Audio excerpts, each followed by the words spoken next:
Hello, everyone. Welcome to today's webinar, What Nonprofits Need to Know About Corporate Partnerships with Brittany Hill.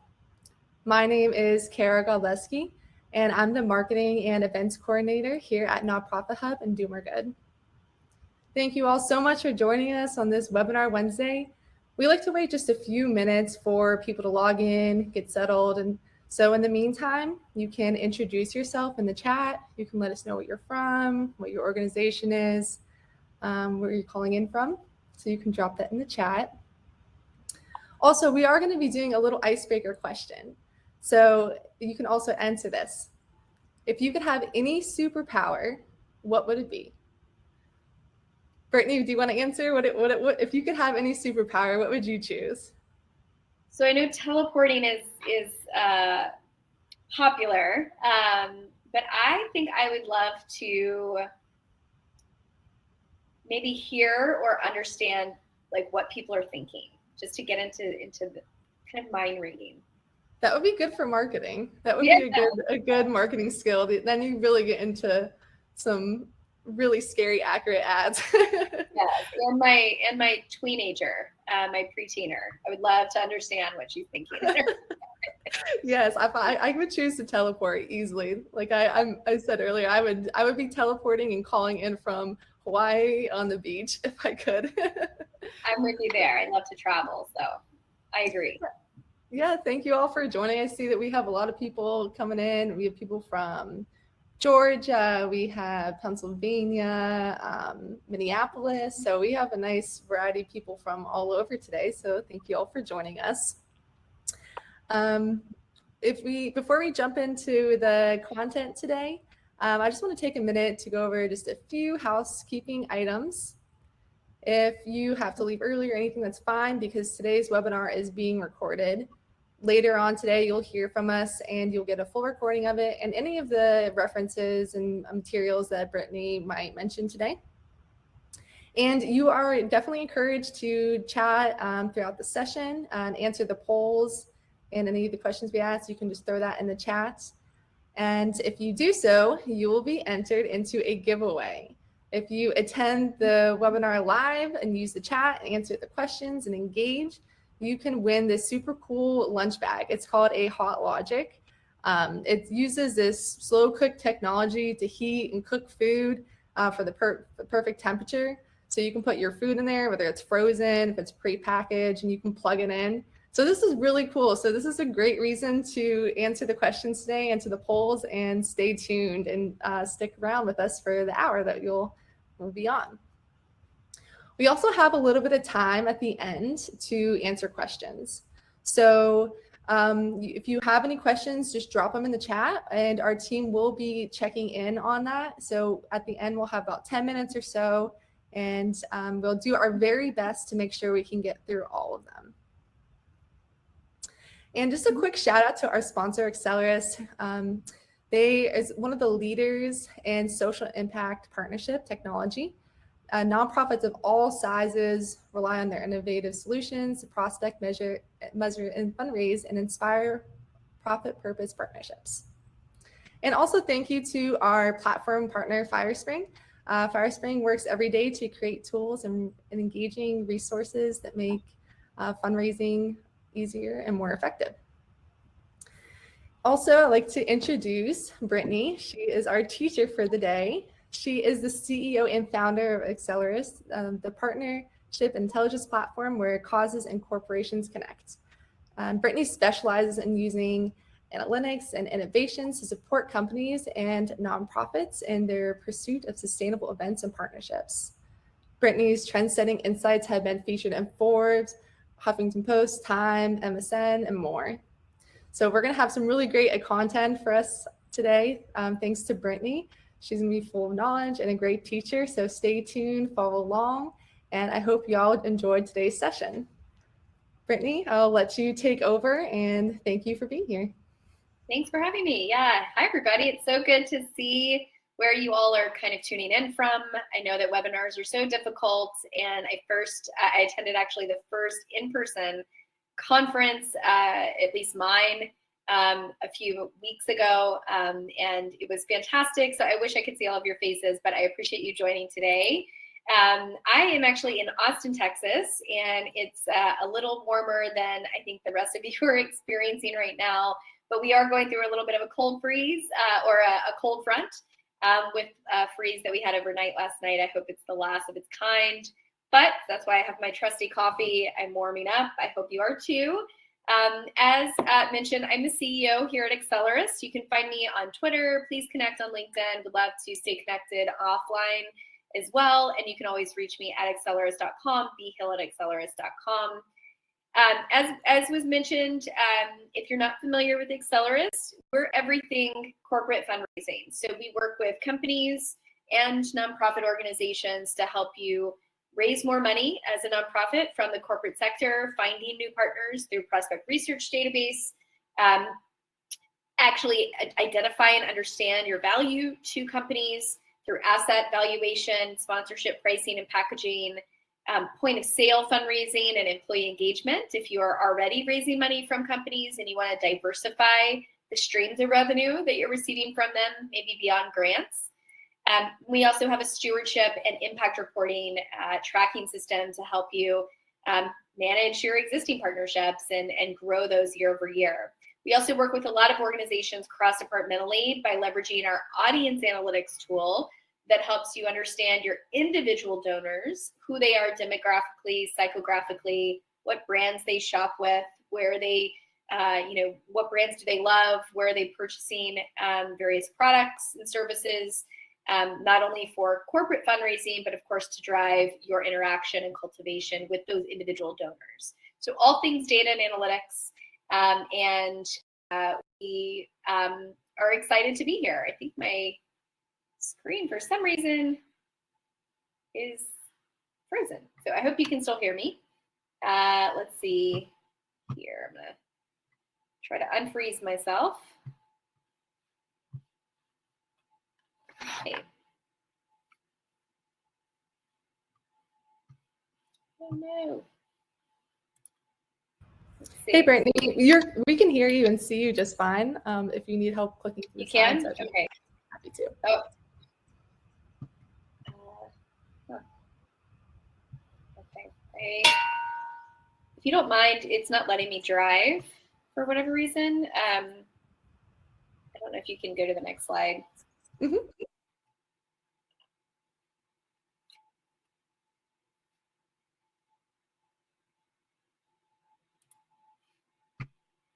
Hello? Oh no.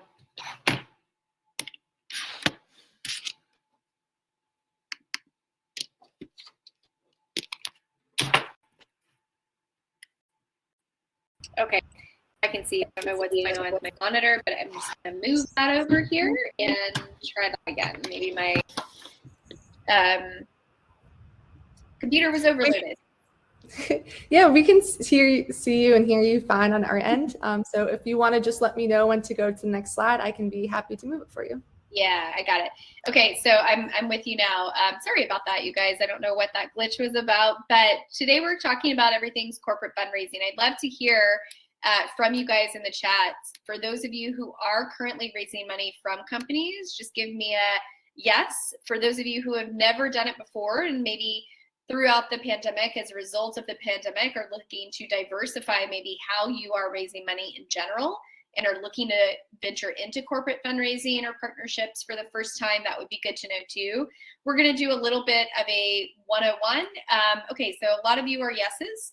And then we're gonna go into some specific tactics around positioning your value and your organization to companies and how to find the right fit companies, how to actually build out a growth model so that you understand who are those opportunities, where do they exist, how do I get to them, and how do I move those opportunities through my pipeline. So with that being said, it sounds like we have a variety of different experience levels. So we're gonna try to touch on all of that. What we are seeing, we wanted to, at a high level, just kind of level set a little bit. Some of you might be seeing this as well. When we talk about corporate partnerships, obviously profit purpose partnerships, nonprofit corporate partnerships, whatever you call them, It's obviously this, relationship between a nonprofit and a for-profit. I think the biggest difference that we're seeing in corporate fundraising now, and it's been an upswell over the last few years, which was really accelerated throughout the pandemic, is a really change from check writing philanthropy, corporate philanthropy, and really to corporate partnerships. So moving away from a nonprofit just being a grant beneficiary or a nonprofit beneficiary to collect checks, to actually stepping into your light as an expert, a subject matter expert in your field, in your mission related field, coming to the table as a true partner with that company to effectuate change on the community, of course, and the company needs those partnerships to be mutually beneficial so that it has some kind of impact on their bottom line, whether that's constituent engagement, whether that's actual sales, profitability, and so on. So with that being said, we just wanted to level set of what we are talking about here. And this can be really mutually beneficial for both sides. So for a nonprofit, if you're trying to, let's say, greenlight resources and budget to support building corporate partnerships for the first time or invest in that area more so, a lot of times leadership and in other internal audiences see corporate fundraising as just a fundraising opportunity. However, the beauty of building corporate partnerships, again, stepping beyond the beneficiary role, can really lend itself to helping you increase your brand awareness as a nonprofit, which can float all boats, right? If more people know of who you are and what you do, individuals will give to you, they'll engage with your events, they'll engage with various touch points, advocacy, volunteerism across your entire organization. And companies can actually help you elevate that awareness. So many organizations will build partnerships just with media outlets or companies that are willing to leverage their marketing and media. Of course, raising more funds is what we want to do. So whether that comes from the company's budget themselves or as maybe a conduit to their consumer base, to their workforce, as a way to, again, rally more people around our mission. So mutually beneficial in a lot of different ways. And of course, for companies, they want to support you to, of course, support the mission, but also to build authentic connections with your people, activate their own workforce, and engage other stakeholders, right, within their community. So when we're talking about partnerships, we just wanted to level set that we are really talking about less these transactional relationships, right, which are maybe things like an event sponsorship. I write a check, I get my logo on a t-shirt, and I'm good as a corporate sponsor, or, again, a grantor opportunity. If you're working with corporate foundations already, they have very specific parameters around their grant issuing. We're moving and seeing the industry move beyond that to more of these transformational relationships, going beyond the transaction, advancing sort of those synergistic ways of aligning with each other. So before we dive into, yes, how do we build these kinds of relationships and how do we do that more effectively, more efficiently? You can see we actually publish an annual trend report on profit purpose partnerships every year. You can check it out on our website. We'll try to send it as a follow-up to the webinar as well if you haven't seen it yet. But we do profile the top 10 fastest growing industries in the US for corporate giving and just companies in general. Big part of raising money from companies is, well, who are we going to go after? Who are we going to seek out? Who are we going to partner with? And a lot of times that's really, the Fortune 1000, everybody wants to go to those folks, right? But that's not necessarily where all the opportunity is. So when you look at something like the 10 fastest growing industries in general, again, this is in the US. We also have a Canadian version if you are based in Canada that you can check out as well. But these are some of the categories that we saw really take a huge hit throughout the pandemic, and they're now coming back online. So movie theaters, airlines, travel insurance, cruise and travel, airports, water park, etc. So yes, they are focused on recovery, but that is why they are the fastest growing. They're coming back with a vengeance. Concerts, events, promotion around that in general. As you can also see here, we also look at the 10 industries we think could be ripe for partnership regardless of growth rate. But when it comes to their amount of giving, so a lot of companies are actually creating new titles, new roles and responsibilities for social impact, for corporate responsibility. Sometimes previously we've seen those decision makers maybe sit in the HR seat, sit in the marketing seat. They're kind of disparate. Now there are devoted roles to these areas of fundraising and philanthropy and partnerships that make it a lot easier to build connections. So when we look at these 10 industries, we're seeing things like biotech really get involved in cause-related, a lot more B2B companies like biotech, artificial intelligence, green energy, real estate, get involved in corporate social responsibility in a big way. They might be engaging their workforce because they know with the Great Resignation and the constant, I think 4 million Americans I just read left their jobs willingly last month. It's still happening.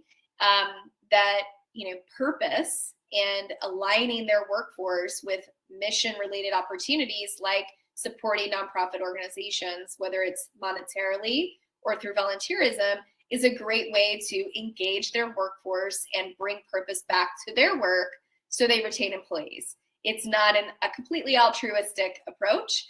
It is a bottom line metric for them. So we're seeing more of these B2B companies really lean into that. We also see healthcare and pharma, of course. They've always been a big industry that has given to cause-related or nonprofit organizations. We're seeing them still be a leader in the space.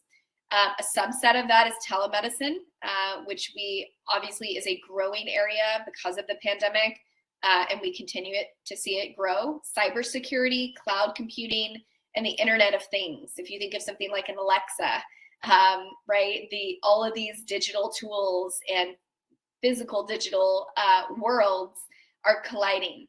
And you can read, some of these details in terms of growth rates, in terms of the market. You're looking at billion-dollar market categories that are ripe for donations. They have a lot of money. They have a lot of capital that they need to donate 1% of their profit, people's time, or products, their in-kind donations to a cause. That's their mandate by their leadership.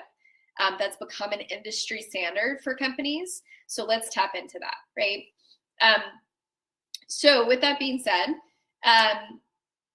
one of the biggest questions that you can ask as you either enter into corporate fundraising and partnership building, or you're looking to elevate what you're already doing, is kind of take a step back. And one of the basic questions is, how do we position ourselves to drive a value creation for our partnerships? What do these partners want? And what do they find in terms of value? Because that's then how we are going to position ourselves, again, not as a beneficiary, but as a true partner. So when it comes to value-based basics, the question is, what do partners want? What do companies want? There are kind of 5 different areas that, of course, some partners might care most about brand reputation. Some companies might care most about workforce engagement, depending on the type of industry and company. But in general, right, these are kind of the 5 key areas that you can pretty much bet some of your, most of your corporate prospects or partners' pain points will actually fall within. So first and foremost is brand reputation and awareness. When surveyed through a study at the end of, I believe it was 2020, a GlobeScan survey of corporate social responsibility professionals, when asked, what's the most important thing? What's your biggest priority right now? Protecting brand reputation and building trust was listed as their number 1 priority, not as an overall company, but as a corporate affairs and corporate responsibility professional.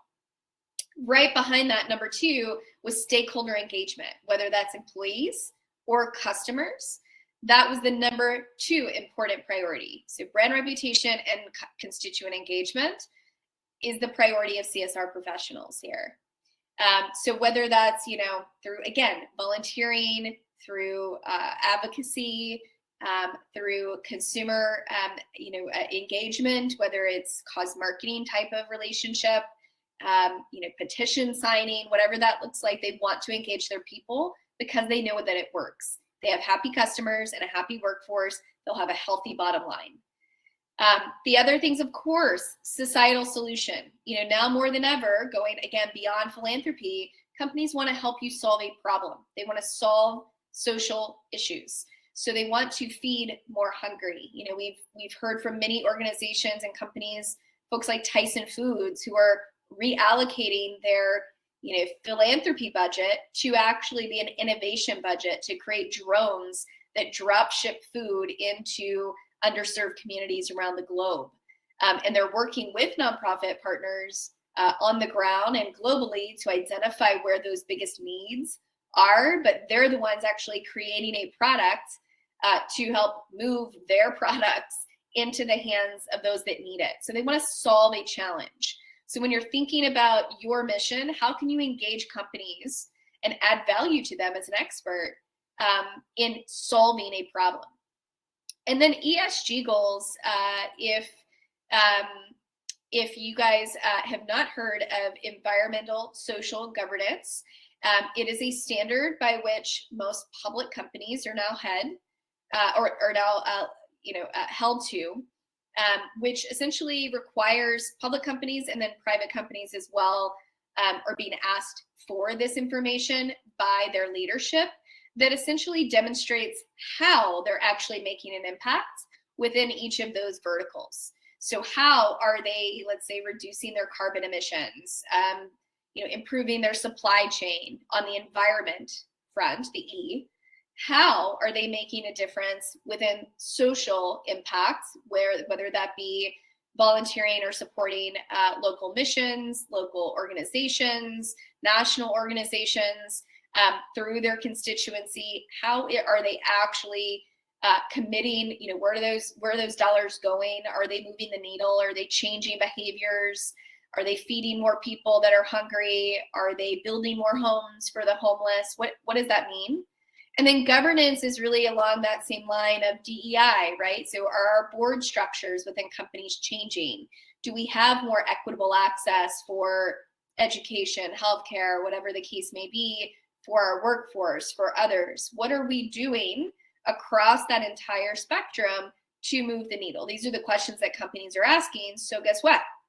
They're going to start asking you guys as nonprofits. How can you help us with our ESG goals as an actual partner, not just a nonprofit beneficiary? So I hope that you guys can hear us. If not, give a shout out in the chat. I'm going to keep going. But when we boil this down, there's sort of 4 different types of value. So those are the 4 kind of questions. What do they want? And we can kind of categorize that into 4 different areas of value. Business value, the ability to impact a business goal of a company, the ability to impact a financial or fiscal goal of a company to demonstrate a tangible, right, return on investment. So if part of your financial goal is to retain 10% more of your employees or increase loyalty by 5%, let us partner with you. Maybe we are a coat drive, or we give warm coats to kids throughout the year, and we could house and host employee coat disbursement events with your workforce and survey them before and after to see if we've actually helped you retain more employees or at least build more loyalty and engagement. So there are a lot of different ways that we can look at financial value. Constituent value, again, the ability to engage their people. And then, of course, societal value, the impact on your missions, your amazing work. So how do we talk about our value, right? This might be the hardest part of, I think, fundraising in general. If you're a major gift officer or have raised money from individuals, sometimes it's a little easier because it is mostly about mission, right? We talk about our mission. We talk about that individual's connection maybe to the mission and the motivators of why they would want to give to us. When it comes to a corporate conversation, we do have to blend the two. We have to blend mission value and mission information, that value proposition around the work that we're doing, but then also, how does the company benefit? What's that bottom line value proposition that we can bring? So what ultimately we want to strive for, right, is what is unique to you as the organization? How do you find what you are doing what's your first, your best, your only at, right? Are you the first to issue a research study? Are you the best at providing meals to your local community? Are you the only organization driving equitable access for underserved populations? What are those unique values, and how does that different on an organizational level, not just a cause level? Sometimes as organizations, we get stuck in, oh, but our cause is amazing. Our cause is amazing. Well, you also share the same cause as many other organizations competing with that same for that same dollar. So most individuals, and most companies, quite frankly, give to mission first, organization second. So our challenge is, how do we identify what's unique to you, important to your partner, and that you've proven that you've done before, that's different from your competitor, that's different from any other organization? And that's what we call here the value wedge, that little shaded area, not the value parity, which is something that you and your competitors share in common that your prospect or partner might be interested in.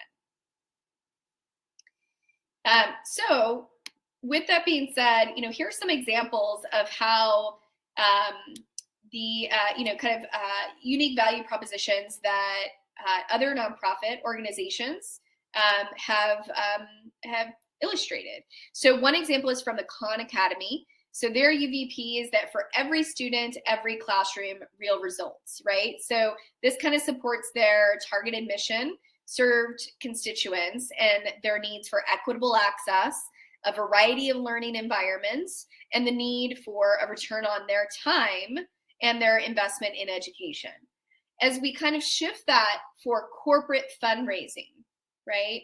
If we look at, okay, maybe you're an organization that helps to build authentic connections with passionate people. So a great example of this, I was actually on a phone call yesterday with one of our friends in the industry, and they are an organization that matches up canine support with people with disabilities, right? So an actual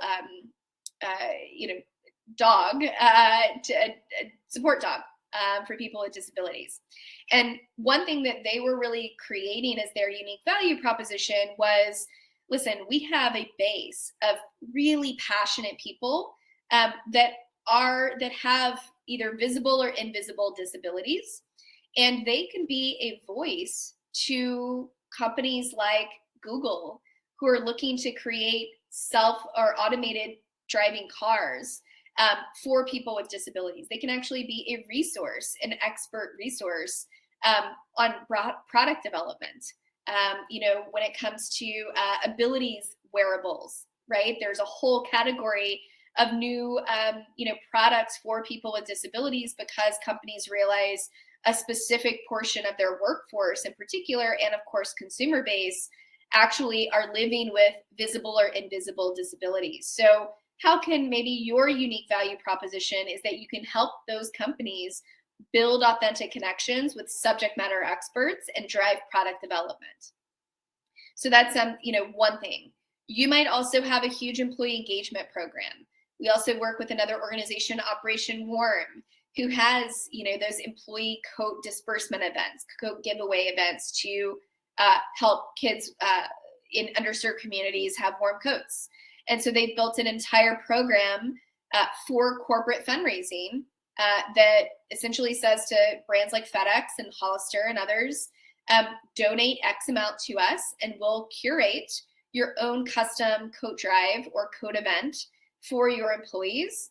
And we can help you increase employee engagement through long impact-driven partnerships. That's their unique value proposition to the company. So just a couple of examples, but think about what you offer. It doesn't have to be a logo on a t-shirt, a logo on a website, an email, newsletter.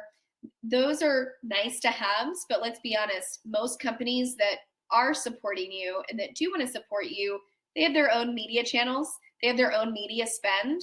Yes, they want to build authentic connections with your people, but the logo on the website is not all that valuable to them. What is valuable are some of these unique positioning statements or areas of opportunity, as an example. So how do we package all of this up?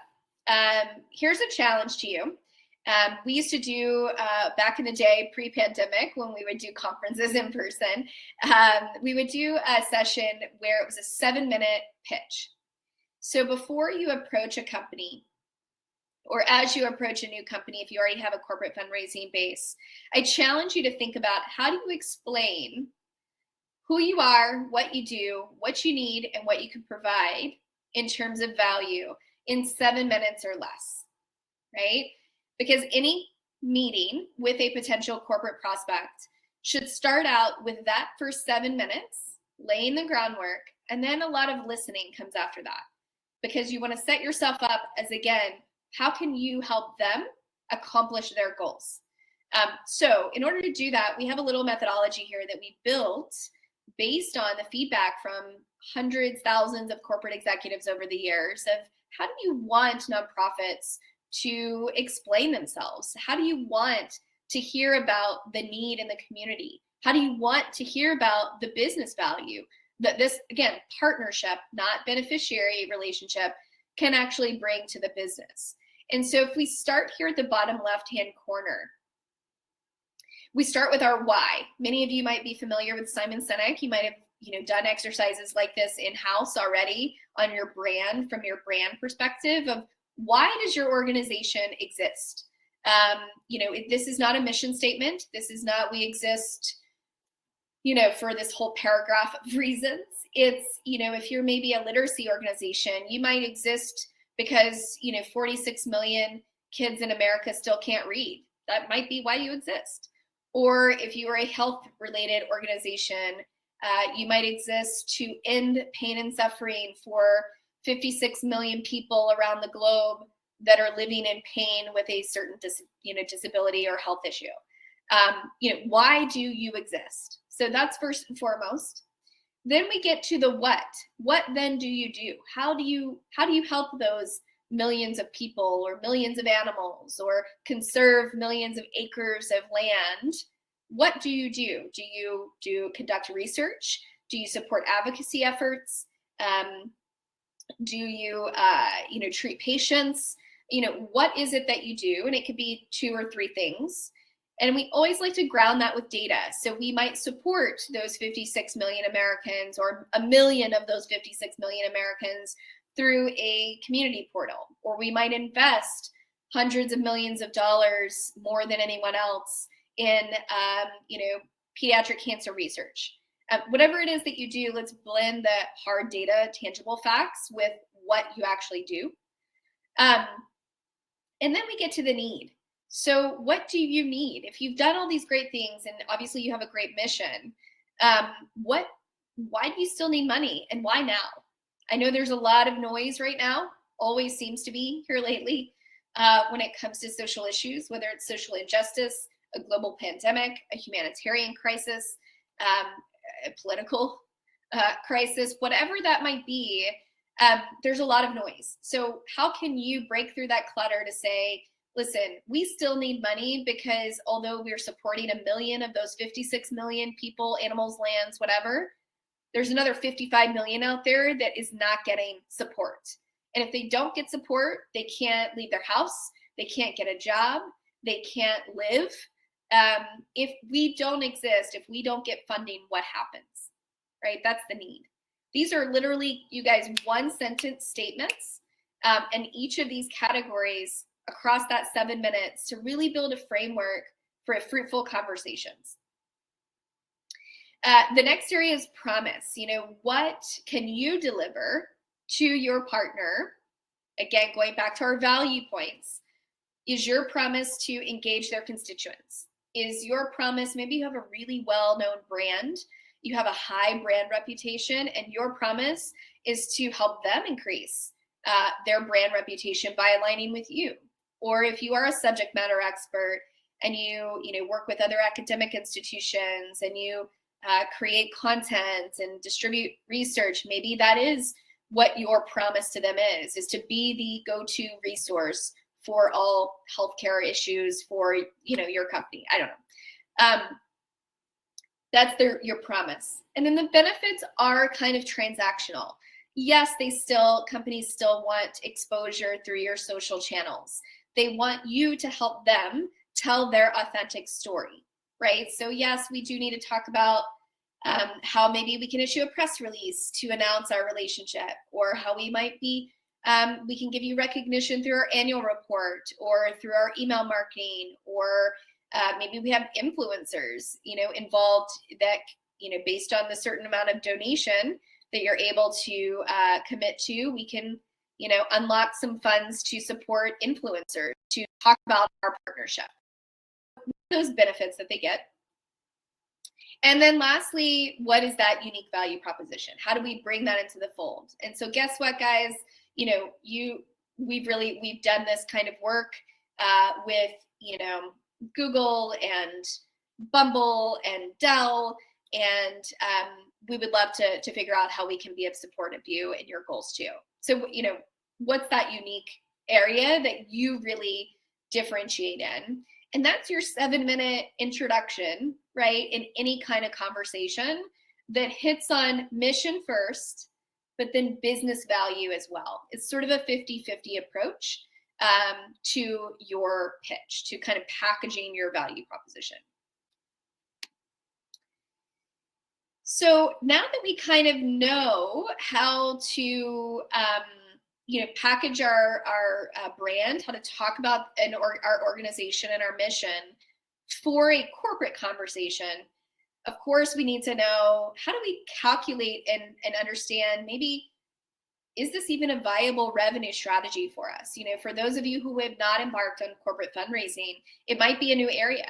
It might be another diversified opportunity for you to pursue, but how do we calculate, what does that look like? How much could we raise? How much is out there based on our mission and our organization? For those that already have an existing corporate partnership or corporate fundraising department or program, sometimes we want to look at, who do we already partner with, and how can we actually build on that, snowball that, lean into what's working, right? And do more of that.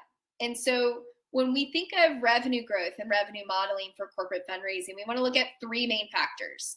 Share of portfolio, so how much time should be generated on maybe building new revenue, right? If it's a new program, of course, it's going to be 100% of the time.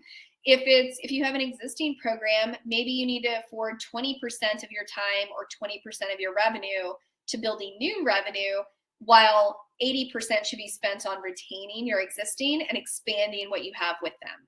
So share of portfolio is something we want to look at. Your ideal partner persona has hands down step 1 in any kind of corporate fundraising strategy. Who are we going to be partnering with? Who do we partner with now that we really like? Sometimes we partner with companies that it's not really an ideal partner, and we kind of need to positively disengage. Thanks, but no thanks. Let's move into different pastures here. But others, we say, you know what, we want more of those people. So who is that ideal partner persona? And then how do we move prospects and opportunities through the funnel? So those are the 3 areas we're going to dive into. When we look at the share of portfolio, depending on the age of your corporate program, so for those of you who said, hey, I'm just starting out, take a look at your 0 to 4 years bracket here. So your percent of time that should be focused on new partner revenue, if you're at 0 years, of course, it's going to be 100%. If you're at 3 to 4 years, maybe it's 80% is still focused, or 50% is still focused on new partner revenue. And the opposite of that would be on existing. As you get into a program like your 5 to 10 or 11 plus years into your corporate fundraising program, you should be really spending 15 to 30% of your time and human resources on new partner revenue, and that should be your line item. So if you're raising, $1 million through corporate partners right now, and you're 11 years in, for example, 30% of that 1 million, right? So what would that be? 300,000 of that 1 million should be devoted to new partner revenue, and then the rest is existing. So that's kind of, again, where we should focus our time. We always like the bright, shiny penny. We always like new partners. But really, in order to scale year over year, this is kind of a good guide and a good model to kind of focus on.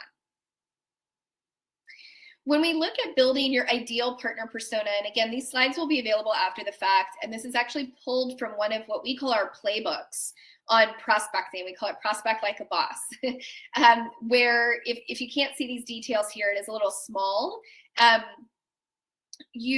Essentially, it's a worksheet that you can download that helps you build out who is your ideal partner. Let's look at, again, who are we currently partnered with? And that might be, what industries do they come from? How are they supporting us right now? Are they donating to an event?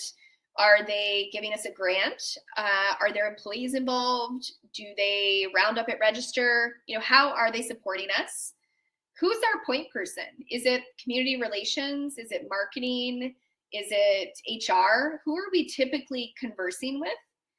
And why do they like to partner with us? A great thing to do, if you haven't already, if you have an existing corporate fundraising program, is to poll your existing partners as to why they find and how they find the most value in supporting you. It might be mission, it might be networking opportunities. We've seen that come through too. We had a member that issued a survey, and it came back that their partners loved meeting other partners that also supported that foundation. So ask them why. Why are you supporting us, right? And once we have that, then we can say, okay, what are also some objections that we might have heard from like-minded industries or like-minded partners? Is it, we don't have the budget, or it's not the right time, or we already have a partner that is in your same category and space, so we're not looking for more partners in that mission area. We don't support your mission. What are some of those objections? And all of that can really help you identify who do you want to partner with more, and what's missing? Who are you currently partnered with or not? And or who do we want to go after? Maybe we want to focus on certain industries. Maybe it's certain sized companies. Maybe it's certain titles, right? We have an organization, a breast cancer organization, that just launched a new program devoted to equitable access for women in Black communities to breast cancer health prevention and treatment. And so they wanted to go directly to employee resource groups or heads of HR to connect their workforce with this specific program. So sometimes it's, it can be your ideal partner persona can be, very finite or very large, depending on who that is. But once you do, you can take a look at examples like this. Okay, we're going after Sophia. She's the head of social impact at a growing B corporation. Maybe a benefit corporation is what that stands for. She's the primary decision maker. She typically makes decisions between 2 to 3 months, so we can kind of help plan our partner cycle building, our building cycle. And she's usually interested in partnering with sustainability experts and maybe driving more awareness for their impact work. So that's one person, one type of persona. Another type of persona might be Raymond. He's the VP of marketing for a large Fortune 1000 company, CPG company. He typically collaborates with their corporate foundation, right? So they might have a company and a company foundation associated, but he takes a little bit longer to make a decision, 6 to 12 months. And he wants to really drive social engagement and e-commerce to push product, right? Because he's marketing, so that makes sense. So there are these different personas, and then based on those personas, you can craft your pitch in a more finite way. Instead of, hey, we're a great cause, wouldn't you love to support us? We are a great cause. We've done a lot of great work. Here's our promise to you, Raymond, is that we're going to connect you really well with a coveted constituency through our social channels to drive that consumer engagement that I know you're probably interested in. Do you want to chat? That's a whole different conversation. But we can only get there by identifying who it is we're going after. In terms of where to find these people, you guys probably know a lot of this already. You're probably tapping into a lot of these sources already. Conferences have always been a great networking opportunity, whether they're virtual or in person. In person's obviously easier for networking. Targeted research. First, get your ideal partner persona and then target them. Okay, I want all heads of DEI, or I want all folks of the VP of marketing of this revenue threshold, whatever, right? Targeted research. Selfishly, we are a prospect research engine. We have one that is specific to social impact partnerships. There are many out there, from Hoovers to Winmo to ZoomInfo to iWave to all kinds of opportunities. Current partners are always a great introduction, right? They're a great door opener. Ask them. Don't ask them to just connect you with random people. Go to them with your ideal partner persona and say, hey, we're looking to build more partners with this kind of partner, this kind of company, this title, this pain point. And here's our promise to them. Do you know any of those people?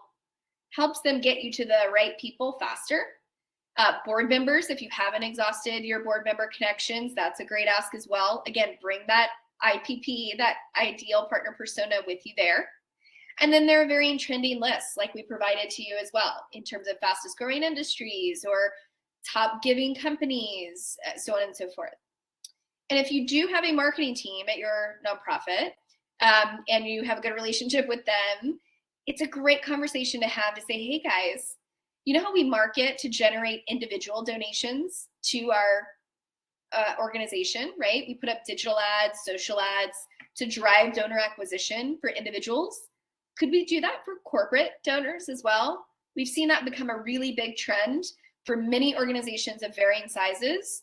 An actual ad or some sort of email campaign, drip campaign that targets your ideal partner persona and says, okay, you know, we are experts in employee engagement, right? Here's a webinar where our leadership's going to be speaking about this topic. We'd love for company X, you to come join us.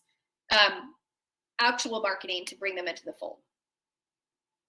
And then once we kind of look at, okay, we have maybe some prospects from our board, we might have some prospects from a conference, maybe we're going to host our own event and invite people to that. That's all that inbound. That's that inbound fundraising, right? That's coming through either marketing or connections, those warm leads, those low-hanging fruits. There's also outbound cold calling, especially if you're building a program. I know that nobody loves to cold call. We all think it doesn't work, but it doesn't work because we don't have a lot of bandwidth. Outbound fundraising takes a lot of time, and so automation is your friend, right? If you can leverage your maybe marketing, email marketing platform, or maybe your prospect research platform that you are using has a capability, we do as well, for outbound fundraising, for automating that process. Figure out who you want to go after, get 100 contacts, and set up 3 emails that you can automate that drips your content to them. The average person and conversions increase with 7 touches, you guys. Sometimes we call once and we say, they're not interested, they didn't call me back. Or I sent an email, isn't that enough? No, everybody's too busy. So if you are going to embark on outbound fundraising, and it is a necessity for most, let's do it smartly. Let's look at efficient ways to do that. Building awareness, right? We're going to bring them through the funnel, through different things. And here's kind of some funnel movement definitions, depending on how you build your program. For those who have existing programs, think about retention. What is our strategy to communicate in a consistent manner throughout the year to engage our current partners with our mission? Let's not just show up at the end of the year and ask them for money again, right? Let's connect with them on a monthly, on a bi-weekly, on a quarterly basis to support and continue to prove value to them, to support year-over-year commitments. So you can see some, again, these slides will be available, but we've actually included some benchmarks. So if you're planning your revenue strategy, you can look at, okay, if I see that the typical conversion from inbound or outbound leads, from a lead, whoever they are, to actually, let's say, taking a meeting, is it about 10%? I know that if I need, my goal is to get 5 new partners this year, then how many leads do I need? And I'm gonna, I think, flip. Let's see, do we have it in here? No, it's in our Prospect Like a Boss playbook, but it actually gives you an opportunity to take a look at the market share. So if you say, okay, my ideal partner persona is a Fortune 100 company, and of all Fortune 100 companies out there, let's say there are 100 of them, right? So there are 100 companies, and my revenue goal is $500,000 this year for corporate partnerships. And I know that on average, companies are usually giving about $50,000 to $100,000 to my mission or to my area or to my organization already. Let's say 100,000. That means I need 5 partners to meet my goal. Okay, great. If I need 5 partners, how do I back up the funnel to see how many partners do I need in my top of the funnel to get to the bottom of the funnel, right? So maybe I have 100 at the top and 10% of those convert to take the meeting. That means I get 10 meetings on the books and meet with 10 partners. And maybe about half of those, 50% of those, according to this benchmark, convert to confirming a partnership. I would meet my goal, right? So that's the kind of scenario planning and revenue modeling that you can really, I think, factor in here in a more proactive way, instead of, I think, how typical fundraisers look at corporate fundraising of, well, we need to raise $10 million. Let's go after everybody. Okay, well, how are we going to get to that 10 million? Is it just a finger in the wind kind of opportunity, or have we decided that we know we can hit that if we pull these levers over here? So just a couple of notes there. And then, there are various tactics. We've talked about inbound and outbound, from your current supporters to marketing, and some best practices in general. When it comes to outbound fundraising, we want to focus on our mission content, right? We want to automate as much as we can. We want to take a look at and try to diversify touch points as much as we can, whether it's through connecting on LinkedIn or email marketing or social. So a lot of different best practices in here that hopefully you can dive into after the webinar. I do know that we want to take a look at some of the questions that are coming in with the last few minutes here. But really the first 2 big nuggets, the big rocks, if you will, of building corporate partnerships is, first and foremost, understanding and being able to communicate your value proposition in a corporate conversation, and then getting a good handle on who is your ideal partner, and how much revenue could they potentially generate for you. So with that, we'll go to questions.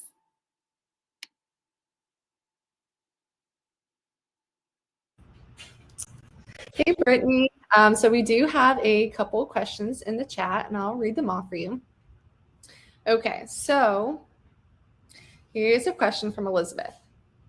With technology, I have found startups and other tech companies to be difficult to connect.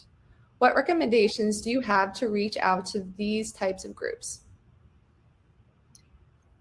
Well, I've seen a couple of many tech companies.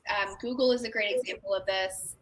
They're starting to regionalize their community support and their nonprofit partnerships. So Google, I think, actually has 4 to 6 different regions, and then the heads of those regions for community partnerships. Sometimes they will roll those up to a national partnership, but often it's driven at that local level. So that might be a way in, a foot in the door, is to say, okay, where are we headquartered as a nonprofit? Let's start with that community relations person of just this regional area.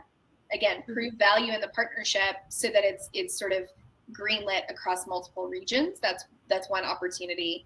I also know with tech companies, depending on if it's B2C, like a Facebook or a Google, or a B2B company like an Akamai, that depending on which one they are, they all have now heads of workforce development or DEI or whatnot. So start to take a look at some of those different titles as again, just a door opener to build a different partnership. Awesome. Thanks for going in depth on that answer. And here's another question from Jennifer. She asked, is there a resource to find out what companies' ESG's goals are?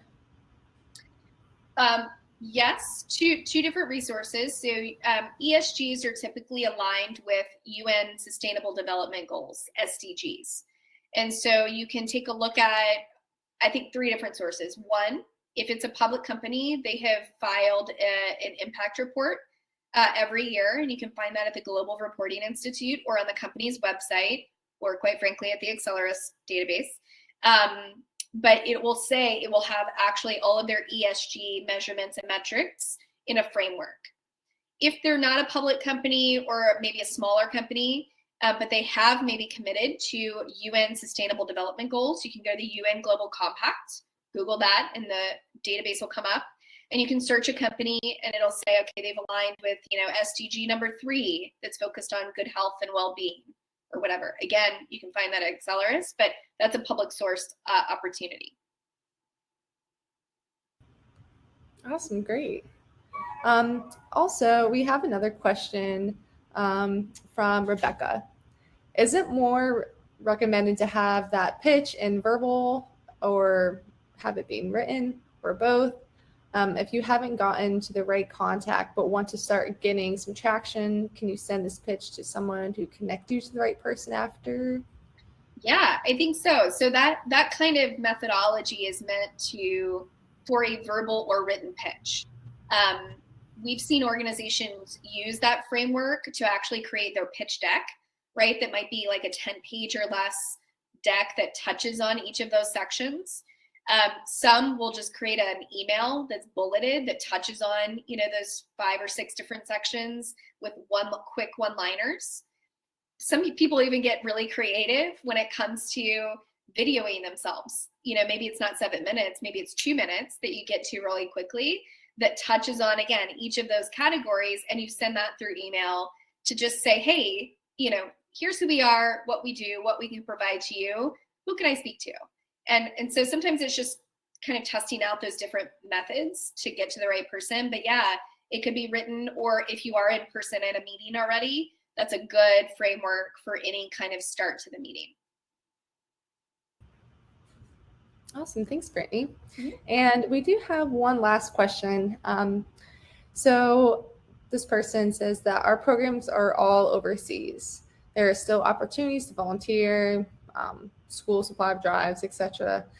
Yet engagement with program recipients is unlikely. This may be important to corporate partners. And of course, helping them feel connected is important, especially with a company that serves overseas. Any suggestions of how to go about that? Yeah, and I see another question here by Kat that kind of touches on the same thing of, we're not building a house, we're not a school drive, we're a medical research institute, right? So how do we connect the mission served population, whoever that is, with the, let's say, workforce or the company? What we've seen be really effective regardless of mission is digital engagement. So if you are, do have overseas programs, can you capture some kind of content of those mission served population, a video, even if it's an informal video of the people that have received school supplies, right? And package that, let's say, on your website or a custom landing page or something for that company that curates the impact that donation or school drive or supply drive has made, that also maybe curates your other mission content. So if you are a medical research institute, do you have information on where those funds are spent? Do you have executive, notes from the executive or a video from an executive about your plans for additional medical research, or where's that research being shared? How can they get involved and pass the word along for increased donations to this medical research? So it's all about curating, building content first and foremost, curating that content into a digital format that is, again, equitably accessible for all, whether it's a company, whether it's an individual, whoever that is, in a really concise way to engage them with your mission first and foremost. Yes, I think that's great. Thank you for sharing that. I think that might be all of our questions that we've had for today. If anybody has any other last ones, let us know, or you can shoot us over an email at info@nonprofithub.org. I think that's all the time we have for today. Thank you all so much for joining us. Thank you so much to Brittany. I hope you all learned something new. And thank you to our platform partner, Firespring, and Accelerist for making this webinar happen today. Thank you, And yeah, I hope you all had a good time. You're having a lot of great feedback in the chat, a lot of thank yous. So thanks for joining us, Brittany, and hope you all have a nice afternoon. Thank you.